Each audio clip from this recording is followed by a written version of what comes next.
Before we begin, thank you very much to Matthew B. for joining the Patreon campaign over at patreon.com/TJOmega.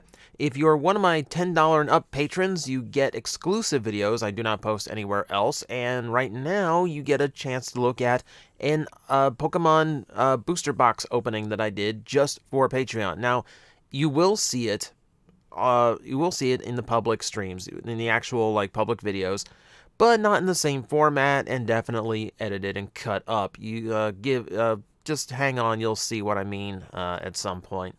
But patrons get to see it completely uncut. So trying to do a little bit more to thank you guys as many times as I can.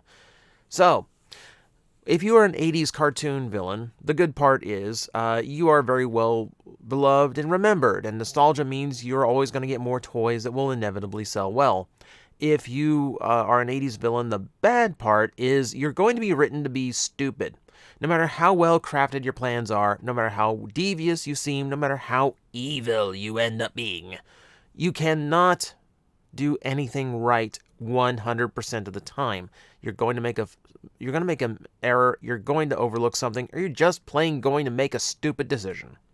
Megatron is no exception. So today, we're going to look at 10 times that Megatron should have won. And we're going to laugh at the ways that he didn't. So I'm going to say we are focusing on G1 Megatron here. And a lot of this happens to be just ways of getting rid of Optimus Prime. And surely some other Autobot would have taken up leadership, Prowl, Ironhide, whatever.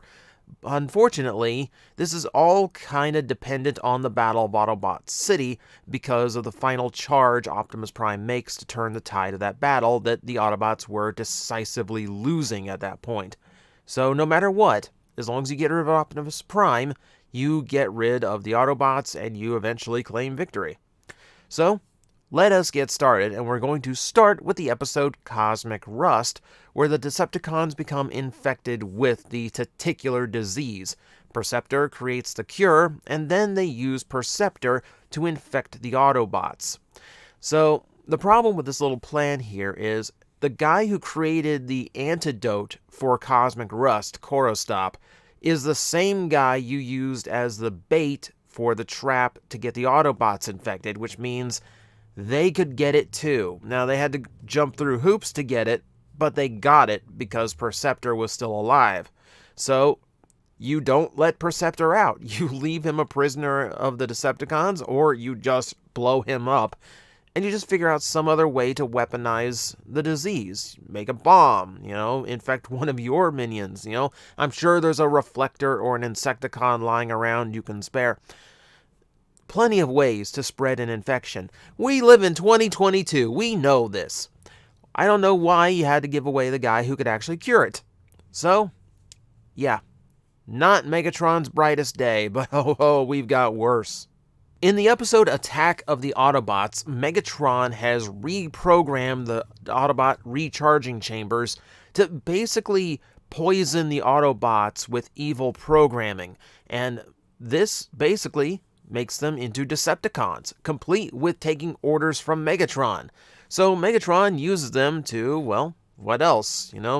Capture energy, take over the world, etc. Problem, if you have control of the Autobots, and they will follow your orders, send them to Cybertron. That's it. Show them where the space bridge is, let them take it back to Cybertron. Shockwave shows you where we keep the Energon goodies. That's all you had to do. Just send them off the planet. If they're completely obedient, they're going to do it. This is a very simple solution. And, because once you have control of the Autobots, or once you have control of Optimus Prime alone, that pretty much ends it if you just do something the right way. But no, Megatron decided to be lazy and just use the Autobots for his grunt work instead of sending actual Decepticons to do it. And therein lies your flaw. Just get rid of them when you have the chance. Simple as that. Speaking of opportunities to get rid of Autobots, SOS Dinobots. The debut of the Dinobots had to come with, of course, the Autobots becoming very, very trapped by the Decepticons, to the point where only the giant brutes could actually save the day. In this case, the Autobots got washed out by a flooding river, and then were so weakened by it, apparently, that Megatron and the Decepticons were able to bind them in energon chains. Why didn't you just shoot him? This is the James Bond problem. You've captured James Bond. Shoot him. That's it. Instead, we see the Autobots very miscolored and very much just alive still, chained up to a stone wall, essentially, chained up to a cliff. This is another one. This is going to be another of many instances where you have Optimus Prime captured. Shoot him. That's it. Simple. Okay, let's not shoot Optimus Prime. Let's clone him in a Prime problem where the Decepticons have created essentially a cloning device. And it works really, really well. It creates perfect facsimiles of Optimus and Starscream, too, using the fake Starscream to actually show that their fake Optimus is real by allowing him to destroy it. It's actually a pretty smart plan. And the idea behind this was to lead them into a trap. However, this episode starts with the clone Optimus Prime actually gaining entrance to the Autobot headquarters. And even Teletran 1 cannot tell the two apart. This means Megatron managed to actually get something through Teletran 1's defenses right into the center of the Autobot headquarters with all the Autobots around him, including Optimus Prime, right next to him. So, I ask you, just put a bomb in him.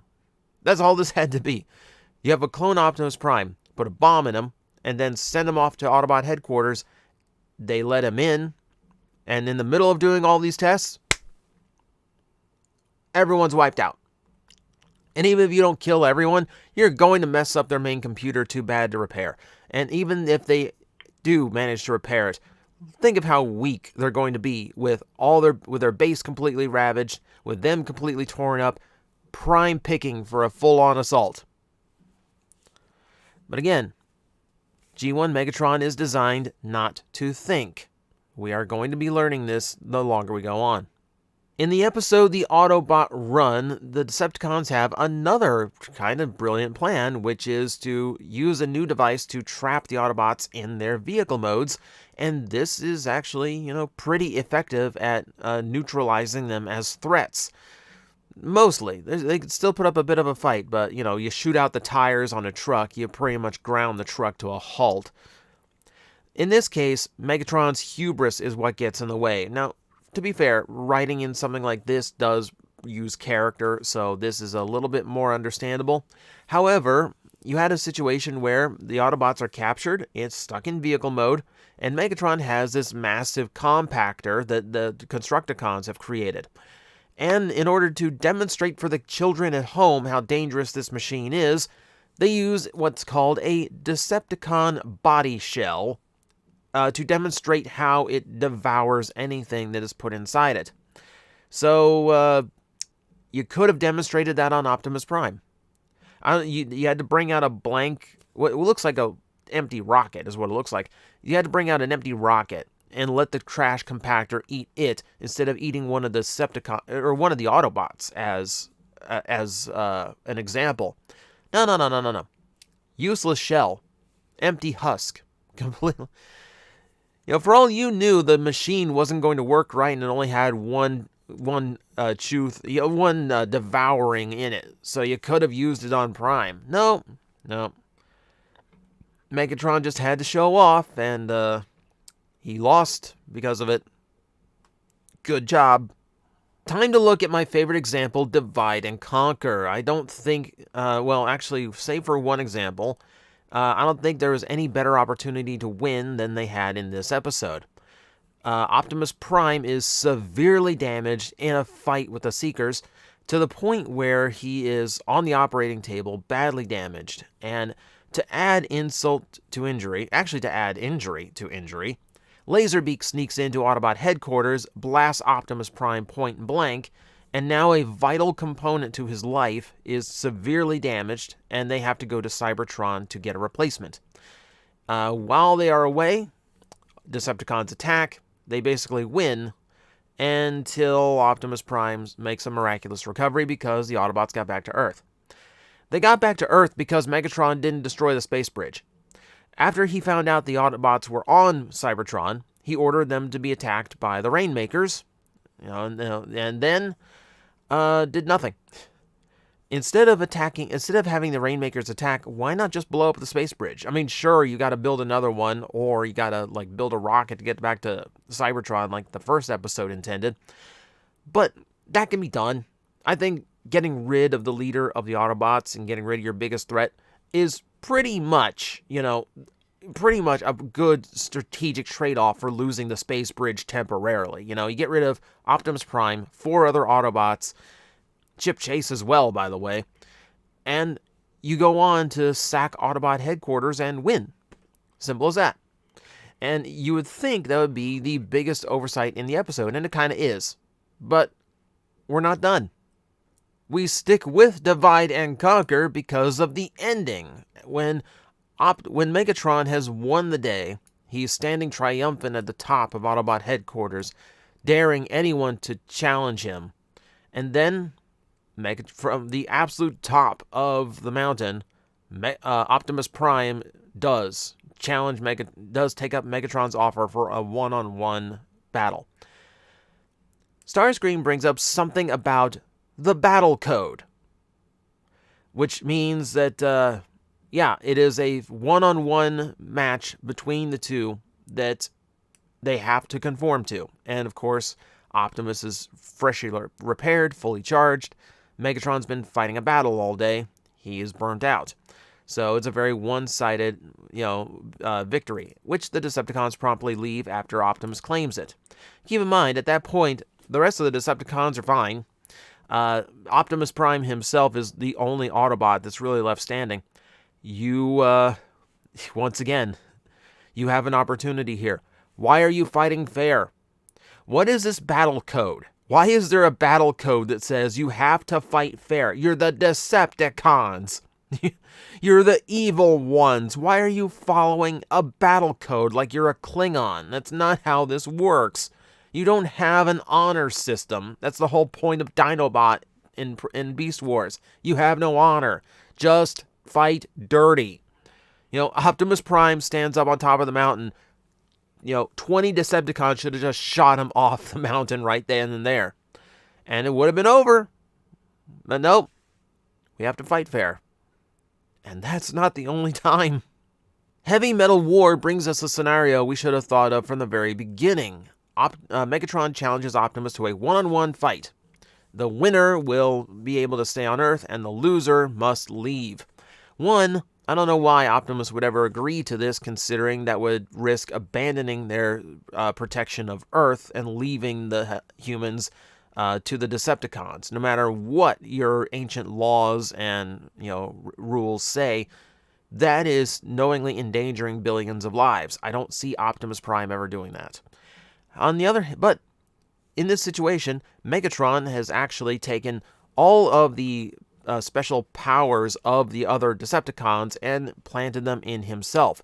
So he's got null rays, he can teleport, he's got sonic booms, he's got everything. He can even do rumbles, earthquakes, everything. He has every special power of the Decepticons. So easily overwhelms Optimus. So Optimus surrenders. There's no way he can win. Don't stop. Optimus is beaten. You're way overpowering him. Just finish him off then and there. The caveat to this is, of course, the rest of the Decepticons do not have their powers. Only Megatron does, which means it is a little bit of an unfair fight. Megatron's powerful, but he wouldn't be able to overwhelm an entire 12, 15, 20 Autobots. Still, this is all contingent on get rid of Optimus Prime and you eventually win the war, even if you have to wait 30 years to do it. To a Transformer that lives for millions of years without ever dying of old age, that's a small price to pay. Again, playing fair here is what cost Megatron a victory, and it's the last thing a Decepticon should do. Don't play fair. In City of Steel, Megatron is taking over an entire city and reconverting it into a Cybertronian one, which is actually like a really cool looking episode because it gives us a glimpse of Cybertron on Earth, which is an interesting little visual. In the process of this, they do defeat Optimus Prime, completely disabling him.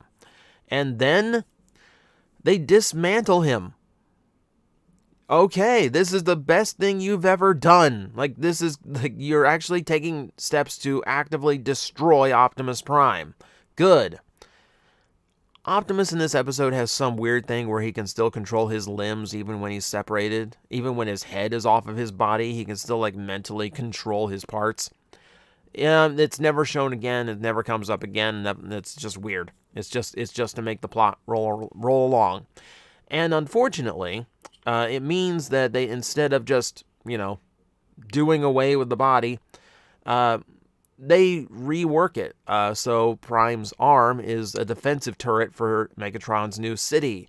The Constructicons famously build leftover parts of Prime into an alligator. But leaving all these parts behind is why the Decepticons ultimately lose. And I ask you, why did you use him at all? You've got Optimus Prime in helpless pieces, even if he can still control his limbs. I'm pretty sure you can throw his arm in a box where it's not going to do anything. You literally have him headless and you still don't destroy him. This is the most helpless Optimus ever was at the hands of the Decepticons. This is the moment where Megatron literally could have done anything with him to end the war and completely win, and instead, I'm gonna build an alligator. My God. And also, we've never gotten a toy of that alligator, no matter how many times we do Skull Cruncher. I'm just pointing that out. Again, the most helpless Optimus ever was. And still somehow, Megatron decided to make a dumb decision. For the dumbest decision, we have to go all the way back to the very first episode. So, guess what? Autobots and Decepticons flying toward Earth. Decepticons invade the Ark. They all crash aboard the same ship. 4 million years later, Mount Hillary erupts, wakes up Teletran 1. Teletran 1 apparently can, in every other episode, can tell Autobot from Decepticon, but can't do it here, so the first one he puts back together is Skywarp. So, Skywarp gets repaired by Teletran 1, who then lets Megatron and subsequently all the Decepticons get repaired, and then they just leave. I'm sure that the Autobots are horribly damaged and in later what we would call stasis lock. However, the only reason the Autobots wake up is because Starscream takes a few pot shots that shakes a few things inside the ship and allows Optimus Prime to get repaired. Well, guess what? Victory here is as simple as just shoot Teletran 1. As soon as all the Decepticons are awoken, just take the arm cannon, boom. Done. Because if you can wake up and restore all of the Decepticons, you'd have to figure it was possible for this machine to do the same to the Autobots, right? So why do you let it survive? Why do you even take the remote chance that it might happen again, considering it just happened with you? You got lucky. So make sure the Autobots don't get lucky too. This war could have been over in episode 1, but again, Saturday morning or after school cartoon villains are written to be stupid. We had to get into like 90s, 2000s before we even saw a hint of genuine intelligence out of our villains, where they could be outwitted rather than making glaring errors in their strategy. So unfortunately, this is the end of my list. Trust me, there's many examples. There are many examples. But these are my 10 favorites, and these are just the 10 most obvious ways that Megatron had a chance to win the war and then just blew it. Let me know in the comments if there's any I missed. If you want to see, maybe I've probably got another 10 of these in there if I want to see it again. Or any other similar takes, because I'm sure Galvatron made just as many errors. Thank you for watching. Please like and share if you enjoyed it. And hopefully I will see you the next time we have 10 things to talk about. Guys, I am facing the most powerful enemy any YouTuber can face, the algorithm, and I need your help to defeat him.